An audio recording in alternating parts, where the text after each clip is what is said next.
The Sweetest Fig by Chris Van Allsburg. Monsieur Bibo the dentist was a very fussy man.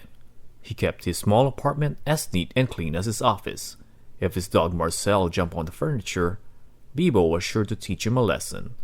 Except on Bastille Day, the poor animal was not even allowed to bark. One morning, Bibo met an old woman waiting at his office door. She had a toothache and begged the dentist to help. "But you have no appointment," he told her. The woman moaned. Bibo looked at his watch. Perhaps there was time to make a few extra francs. He took her inside and looked in her mouth. "This tooth must come out," he said with a smile. When he was done, the dentist said, "I will give you some pills to kill the pain." The old woman was very grateful. "I can't pay you in money, but I have something much better." She took 2 figs from her pocket and handed them to Bibo. "Figs?" he said angrily. "These figs are very special," the woman whispered. "They can make your dreams come true." She winked at him and put her finger to her lips. It was clear to Bibo that the woman was crazy. He set the figs down and took her by the arm. When she reminded him about the pills, he said, "I'm sorry, only for paying customers," and shoved her out the door. That evening, Bibo took his little dog to the park. Poor Marcel loved to sniff the tree trunks and bushes, but whenever he stopped, Bibo would pull sharply on the leash. Just before going to bed, the dentist had a small snack. He sat at his dining room table and ate one of the figs the old woman had given him. It was delicious, possibly the finest, sweetest fig he'd ever had. In the morning, Bibo dragged Marcel down the stairs for his morning walk.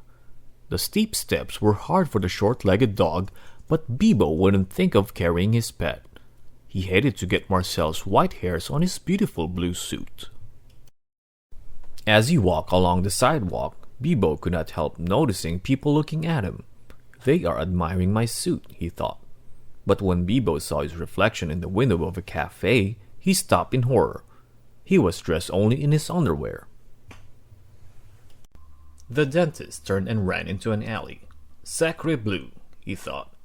"What has happened to my clothes?" Then he remembered the dream he had last night. In his dream, he'd stood in front of that very cafe dressed in his underwear. Something else had happened in his dream, and Bibo struggled to recall it. Marcel, looking out from the shadows of the alley, began to bark. The dentist looked up and saw the rest of his dream come true. No one noticed Bibo as he ran home in his underwear. All the eyes of Paris were fixed on the Eiffel Tower, which slowly drooped over as if it were made of soft rubber. Bibo understood now that the old woman with the figs had told him the truth. He would not waste the second fig.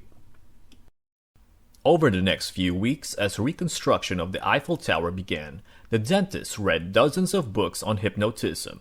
Each night before he went to sleep, he gazed into a mirror and whispered over and over, "Bibo is the richest man on earth. Bibo is the richest man on earth." Soon, in his dreams, that's exactly what he was. As he slept, the dentist saw himself steering his speedboat, flying his aeroplane, and living in luxury on the Riviera. Night after night, it was the same. One evening, Bibo took the second fig from his cupboard. It would not last forever. Tonight, he thought, is the night.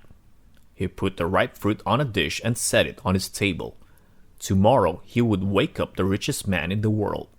He looked down at Marcel and smiled. The little dog would not be coming along. In his dreams, Bibo had Great Danes. As the dentist reached into his cupboard to take out some cheese, he heard the crash of breaking china. He turned to see Marcel standing on a chair with his front paws on the table, chewing the last of the fig. Bibo was furious. He chased the dog around the apartment.